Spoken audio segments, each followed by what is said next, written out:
ప్రభా మమ్మల్ని కనికరింపము, క్రీస్తు మమ్మల్ని కనికరింపము, ప్రభా మమ్మల్ని కనికరింపము.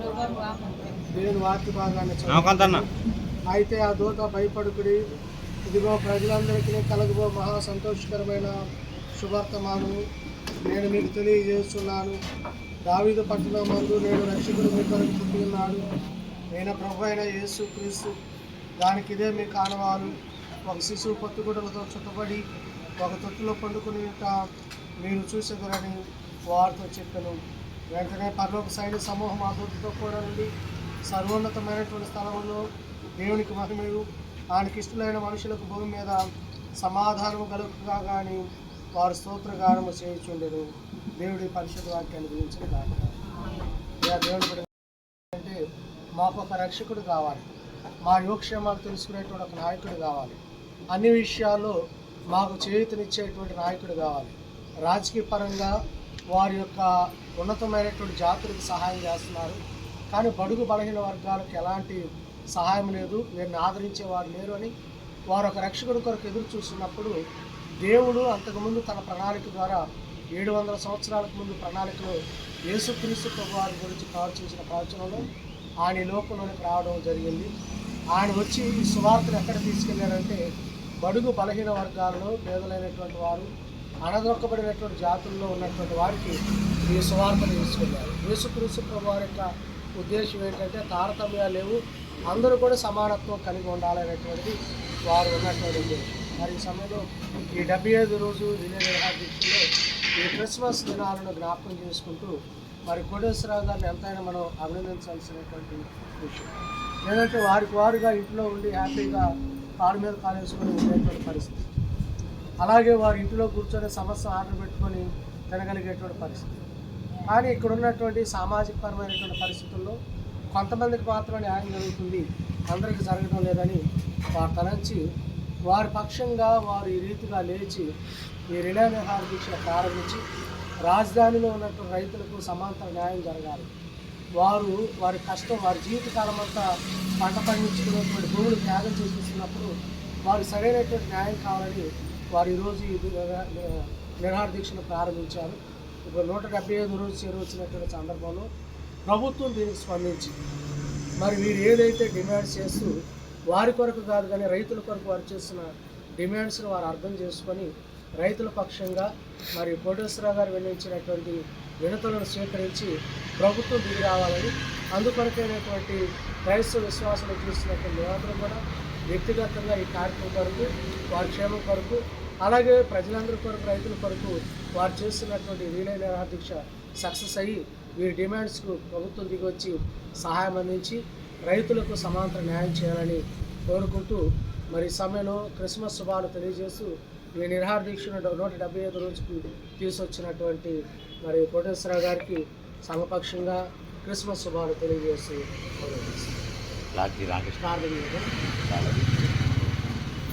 సరిపోతుంది. సరిపోయింది. Okay, cake cutting first cake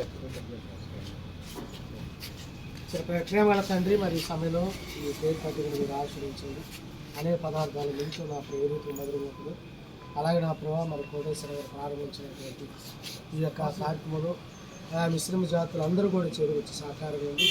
ప్రభుత్వం యొక్క నా ప్రభావ వీరి యొక్క డిమాండ్స్ ఒప్పుకొని ప్రజలకు రైతులకు న్యాయం చేయనట్లుగా మీ కొరకు అందుకు గాను నా ప్రభావ ఈ యొక్క తీపి పదార్థం ద్వారా మీరు నోటిని తీపి చేస్తున్నట్లే ఒకదినాడ రైతులకు నా ప్రభావ ఇటు తీపి కబురు అందించే వాక్యాన్ని దయచేయమని యేసయ్య నామములో ప్రార్థిస్తున్నాను.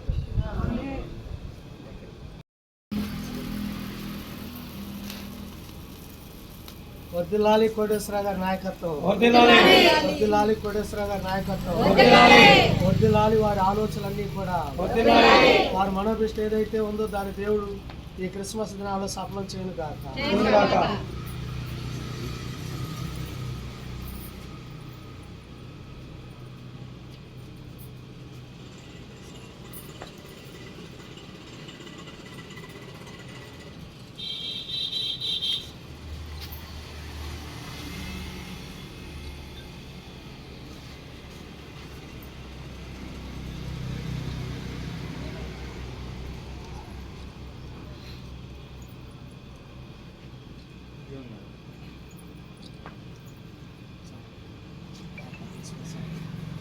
175 రోజులు దాటి దేవుడు కదా మనం ఈ 175 రోజుల నుంచి రిలే నిరాహార దీక్ష చేస్తా ఉన్నాం. రెండో ల్యాండ్ పూలింగ్ చేయబోతున్నాం కదా, దాన్ని ఉద్దేశించి మీరు ఏం చెప్పగలరు? రెండో పూలింగ్ తీసుకోవాలంటే ఎకరానికి ₹1,00,00,000 లేదా గవర్నమెంట్ వాల్యుయేషన్ మీద 4 రెట్టింపులు ఇచ్చి 1250 గజాలు ఇస్తేనే ఇస్తారు. ఎందుకంటే వాళ్ళకి ఇచ్చి వాళ్ళు ఒక 20 ఏళ్ళు 15 ఏళ్ళు 30 ఏళ్ళు పట్టింది అనుకోండి, అప్పుడు దాకా వీళ్ళు ఏం తిని బతకాలి రైతు కార్మికులు కానీ. అందుకని చెప్పి ప్రభుత్వానికి నేను చెప్పేది అదే, ఎకరానికి గవర్నమెంట్ వాల్యుయేషన్ 4 రెట్టింపులు కానీ లేదా ఎకరానికి ₹1,00,00,000 కానీ రెంటులు ఏదో ప్యాకేజీ ప్రకటించి ఒక నిర్ణయం తీసుకొని 2-3 రోజులు స్పష్టమైన హామీ ఇస్తే భూములు మీరు 50 ఎకరం కావాలన్నా 1,00,000 ఎకరం కావాలన్నా ఇస్తారు. అవి ఎలా చేయాలో కూడా నేను చెప్పే ఒక సలహా, మేనేజ్మెంట్ సలహా ఇస్తే ఇస్తాను. నాకు సలహా మేనేజ్మెంట్ అప్పచెప్తే నేను ప్రభుత్వానికి 50 లక్షల కోట్ల ఆస్తి అప్పచెప్తాను. డెవలప్మెంట్ చేసి ఎకరానికి ₹1,00,00,000 రైతులకు అప్పచెప్పి మరి రైతు కూలీకి కూడా నెలకి ₹10,000 ఇచ్చి మరి అప్పచెప్తాను. ఇప్పుడు మీరు అడిగే ఈ హామీలు మొదటి ల్యాండ్ పూలింగ్ వరకు, రెండో ల్యాండ్ పూలింగ్ ఇద్దరికి కలిగా? రెండో ల్యాండ్ పూలింగ్ మూడో ల్యాండ్ పూలింగ్కి ఈ ఫస్ట్ పూలింగ్ వాళ్ళంటే ఆల్రెడీ తీసుకున్నారు కాబట్టి అది బాబు గారు చూసి ఇచ్చారంటే ఇక అది బాబు గారు చూసుకోవాలి. ఆ విషయం మేము పోరాటం చేస్తాం సెకండ్ పూలింగ్ మీద కాబట్టి వీళ్ళకి మన హామీలు వచ్చేస్తే ఆ ఫస్ట్ పూలింగ్ వాళ్ళకి కూడా ఏంటంటే పాపం ఇబ్బంది లేదన్నా ఉంటే ఆ ఫ్లాట్ డెవలప్మెంట్ చేసి అప్పచెప్పి వాళ్ళకి గవర్నమెంట్ ద్వారా నుంచి బ్యాంకుల ద్వారాగా గజానికి ఇంత అని చెప్పి ఇస్తే ఎకరానికి ఒక 50 లక్షల ₹1,00,00,000 లోన్ పరంగా ఇవ్వాలని చెప్పి నేను కోరుకుంటా ఉన్నాను, వడ్డీ లేకుండా. అంటే మాకు ఒక రక్షకుడు కావాలి, మా యోగక్షేమాలు తెలుసుకునేటువంటి ఒక నాయకుడు కావాలి, అన్ని విషయాల్లో మాకు చేయూతనిచ్చేటువంటి నాయకుడు కావాలి. రాజకీయ పరంగా వారి యొక్క ఉన్నతమైనటువంటి జాతులకు సహాయం చేస్తున్నారు, కానీ బడుగు బలహీన వర్గాలకు ఎలాంటి సహాయం లేదు, వీరిని ఆదరించేవారు లేరు అని వారు ఒక రక్షకుడి కొరకు ఎదురు చూస్తున్నప్పుడు దేవుడు అంతకుముందు తన ప్రణాళిక ద్వారా 700 సంవత్సరాలకు ముందు ప్రణాళికలో యేసుక్రీస్తు ప్రభువారి గురించి ప్రవచించిన ప్రవచనంలో ఆయన ఈ లోకంలోనికి రావడం జరిగింది. ఆయన వచ్చి ఈ సువార్తను ఎక్కడ తీసుకెళ్లారంటే బడుగు బలహీన వర్గాలలో పేదలైనటువంటి వారు, అణదొక్కబడినటువంటి జాతుల్లో ఉన్నటువంటి వారికి ఈ సువార్తను తీసుకెళ్లారు. యేసుక్రీస్తు ప్రభువారి యొక్క ఉద్దేశం ఏంటంటే తారతమ్యాలు లేవు, అందరూ కూడా సమానత్వం కలిగి ఉండాలనేటువంటిది వారు ఉన్నటువంటి ఉద్దేశం. మరి ఈ సమయంలో ఈ 75 రోజు రిలే నిరాహార దీక్షలో ఈ క్రిస్మస్ దినాలను జ్ఞాపకం చేసుకుంటూ మరి కోటేశ్వరరావు గారిని ఎంతైనా మనం అభినందించాల్సినటువంటి విషయం. ఏంటంటే వారుగా ఇంట్లో ఉండి హ్యాపీగా కాలు మీద కాలేసుకొని ఉండేటువంటి పరిస్థితి, అలాగే వారి ఇంట్లో కూర్చొని సమస్య ఆర్డర్ పెట్టుకొని తినగలిగేటువంటి పరిస్థితి. కానీ ఇక్కడ ఉన్నటువంటి సామాజికపరమైనటువంటి పరిస్థితుల్లో కొంతమందికి మాత్రం న్యాయం జరుగుతుంది, అందరికీ జరగడం లేదని వారు తలంచి వారి పక్షంగా వారు ఈ రీతిగా లేచి ఈ రిలే నిరాహార దీక్ష ప్రారంభించి రాజధానిలో ఉన్నటువంటి రైతులకు సమాంతర న్యాయం జరగాలి. వారి కష్టం, వారి జీవితకాలం అంతా పంట పండించుకునేటువంటి భూములు త్యాగం చేసేస్తున్నప్పుడు వారికి సరైనటువంటి న్యాయం కావాలని వారు ఈరోజు ఈ నిరాహార దీక్షను ప్రారంభించారు. ఇప్పుడు 175 రోజు చేరువచ్చినటువంటి సందర్భంలో ప్రభుత్వం దీనికి స్పందించి మరి వీరు ఏదైతే డిమాండ్స్ చేస్తూ వారి కొరకు కాదు కానీ రైతుల కొరకు వారు చేస్తున్న డిమాండ్స్ను వారు అర్థం చేసుకొని రైతుల పక్షంగా మరి కోటేశ్వరరావు గారు వెల్లించినటువంటి వినతులను స్వీకరించి ప్రభుత్వం దిగి రావాలని, అందుకొరకైనటువంటి క్రైస్తవ విశ్వాసాలు చూస్తున్నటువంటి మేమందరూ కూడా వ్యక్తిగతంగా ఈ కార్యక్రమం కొరకు, వారి క్షేమం కొరకు, అలాగే ప్రజలందరి కొరకు, రైతుల కొరకు వారు చేస్తున్నటువంటి రిలే నిరాహార దీక్ష సక్సెస్ అయ్యి వీరి డిమాండ్స్కు ప్రభుత్వం దిగి వచ్చి సహాయం అందించి రైతులకు సమాంతర న్యాయం చేయాలని కోరుకుంటూ మరి సమయంలో క్రిస్మస్ శుభాలు తెలియజేస్తూ ఈ నిరాహార దీక్షను 175 రోజుకు తీసుకొచ్చినటువంటి మరి కోటేశ్వరరావు గారికి సమపక్షంగా క్రిస్మస్ శుభాలు తెలియజేస్తూ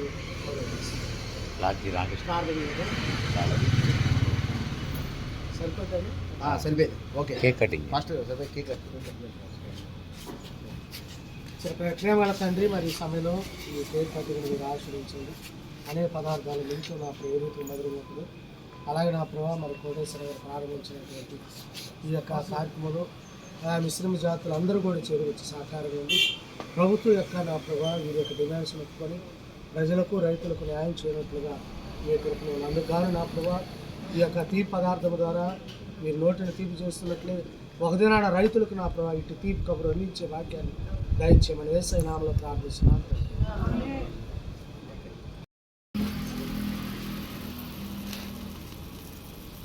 వర్ధిల్లాలి కోటేశ్వర గారి నాయకత్వం, వర్ధిల్లాలి కోటేశ్వర గారి నాయకత్వం, వర్ధిల్లాలి వారి ఆలోచనలన్నీ కూడా, వారి మనోభిష్ట ఏదైతే ఉందో దాని దేవుడు ఈ క్రిస్మస్ దినాల్లో సఫలం చేయను గాక.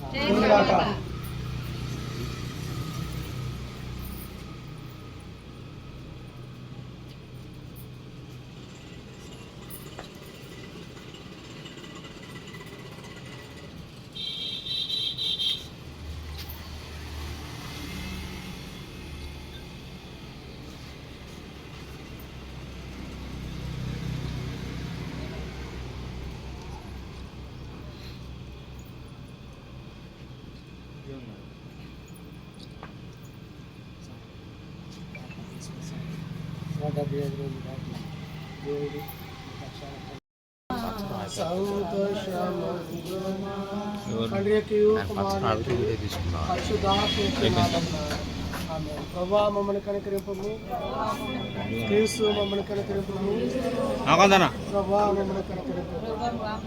దేవుని వాక్య భాగాన్ని చదువు. అయితే ఆ దూత భయపడుకుడి, ఇదిగో ప్రజలందరికీ కలగబో మహా సంతోషకరమైన శుభార్తమానము నేను మీకు తెలియజేస్తున్నాను. దావీదు పట్టణం మందు నేను రక్షకుడు మీ కొరకు పుట్టి ఉన్నాడు. నేను ప్రభు అయిన యేసు క్రీస్తు. దానికి ఇదే మీ కానవాలు. ఒక శిశువు పొత్తుగుడ్డలతో చుట్టబడి ఒక తొట్టులో పండుకుని మీరు చూసేదరని వారితో చెప్పాను. వెంటనే పరలోక సైన్య సమూహం ఆ దూతతో కూడా నుండి సర్వోన్నతమైనటువంటి స్థలంలో దేవునికి మహిమయు ఆయనకి ఇష్టమైన మనుషులకు భూమి మీద సమాధానము కలుగుగా కానీ వారు స్తోత్రగానము చేయుచుండెను. దేవుడి పరిశుద్ధ వాక్యాన్ని గురించిన దేవుడి కదా మనం ఈ 175 రోజుల నుంచి రిలే చేస్తా ఉన్నాం. రెండో ల్యాండ్ పూలింగ్ చేయబోతున్నాం కదా, దాన్ని ఉద్దేశించి మీరు ఏం చెప్పగలరు? రెండో పూలింగ్ తీసుకోవాలంటే ఎకరానికి ₹1,00,00,000 లేదా గవర్నమెంట్ వాల్యుయేషన్ మీద 4 రెట్టింపులు ఇచ్చి 1250 గజాలు ఇస్తేనే ఇస్తారు.